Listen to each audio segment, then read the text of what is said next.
𝐬𝐮𝐬𝐫𝐞 is the principal of Muna British Academy, bringing global teaching experience from Kuwait, UAE, and England. Thank you so much for being with us, Graham. How are you? I'm good, thank you. Thank you for having us. Mr. Graham, I want to know a little bit about the inspiration of why the relocation to Saadiyat Lagoons and how that aligns with the long-term vision of the school.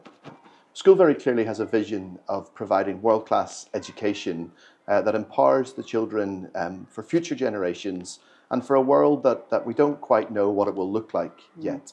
And that's become a little bit harder to do in recent years on our current site.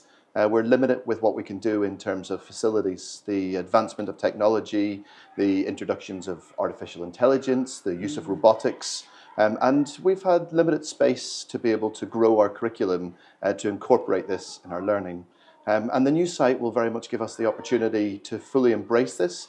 We will have robotics rooms, we will have the opportunity to use artificial intelligence within the classroom. Yeah. And also we had children until they were 10 years old here, and then they would leave and graduate and go on to other schools. But that vision will now be extended right up until they're 18.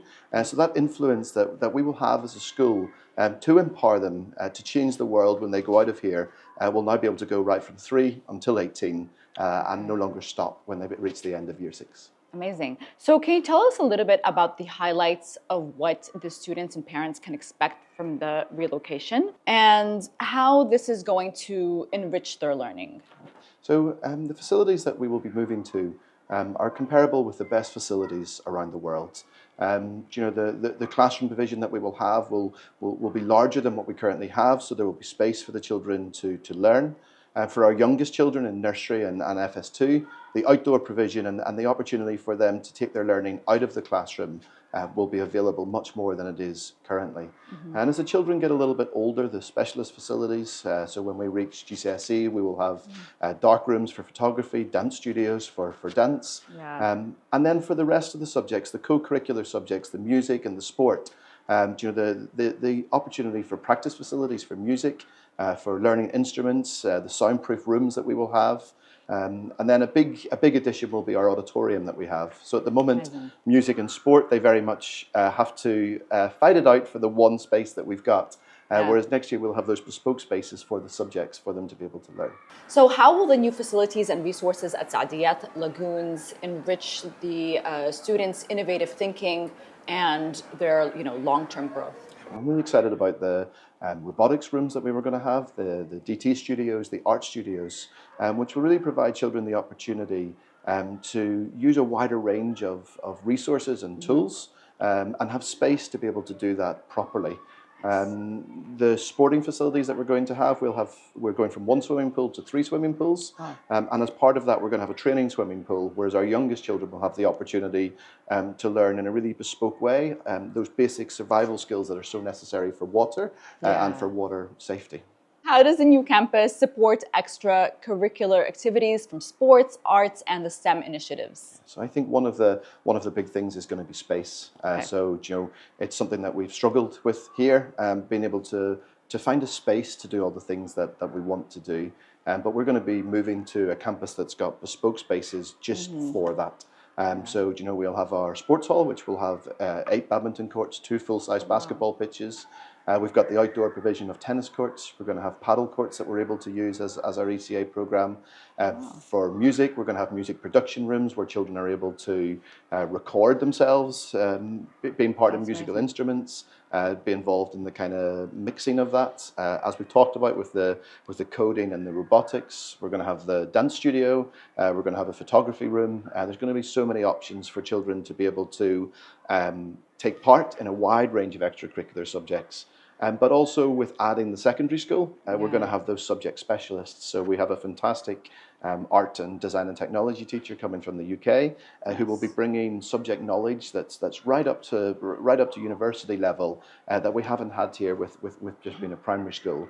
So using that subject knowledge to be able to really do high level ECAs. And using the facilities and the space we've got so that children can take part in as many as possible. It's such a big and exciting change. What are you doing to ensure a smooth transition for the students and for the parents? And It's something that we've thought about a lot. You know, we've got these facilities that are coming up, and they are world class, as we've mentioned.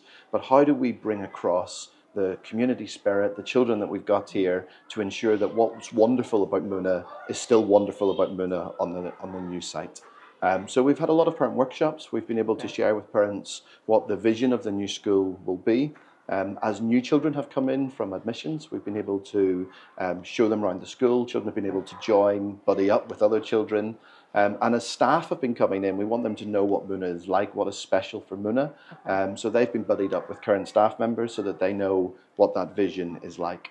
As we get closer to September, we're hoping that we're going to be able to have induction days where children are able to see the school, come and see what's going on. We're hoping to be able to do a tour where we're able to show a 3D version of what the school will look like. And then induction, I don't think, stops once the school opens up. It's those first couple of months of actually making sure that children are comfortable where they are, about listening to our students, asking them what they need, what they want, and then being able to put that into place. We're very lucky that we're not a brand new school. We're not going to open something from scratch. We're really continuing the legacy and the wonderful things that we have here, and we're bringing them across to make them even better than they currently are. Amazing. So it sounds like it's a very community-centric approach, taking in regards their, their situation, their mindset, everything. You may have already touched upon this, but how do you think the new campus will elevate Muna British Academies strive for excellence and innovation? Yeah, so I think to a certain extent we've had a bit of a ceiling on our head where we currently are. So you know, we were delivering world-class education, but perhaps not in world-class facilities anymore. And we really feel like this is a really open-ended opportunity. Whatever we want is at our fingertips now, and we're in the design stage. We're looking at what's going to go into classrooms, what resources do we want, and therefore we're able to shape our curriculum around what's currently going on in the world, what the advancements of technology is.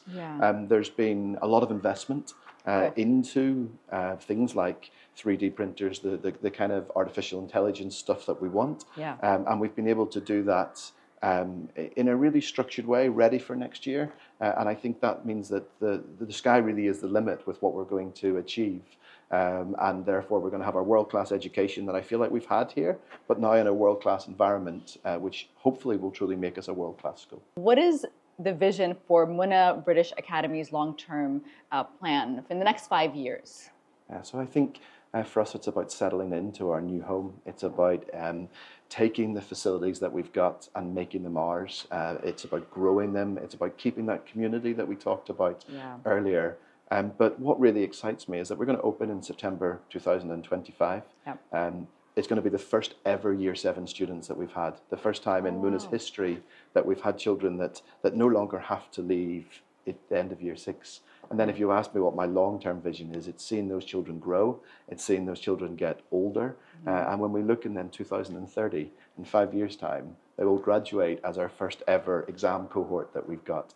And for some of those children, they will have gone from 3 all the way up to 16 as Muna students. And then if we look at the other end, we look at our very youngest students. So we've got we'll have nursery opening up next year, and we'll have some 3- and 4-year-olds coming into the school. And they have the opportunity for some of them to spend their entire education now. And my vision is that we will work with those children, that they will grow up to be students who represent Muna wherever they go in the world. And we will now have children graduating at 18 who will genuinely go on to make the world a better place, not just in Abu Dhabi, but from the countless universities that they will go to around the world. Well, I mean, thank you so much for sharing that with us, and I really wish you the best for the future journey of Muna British Academy. Is there anything you'd like to add? Just thank you so much for your time, and I really hope that for anybody watching or reading that you can see what's important to us at Muna, and that we'll put children first, that we'll be shaping a curriculum around children, and that we will hopefully be developing future leaders that will go on to change the world. Amazing. Thank you. Thank you.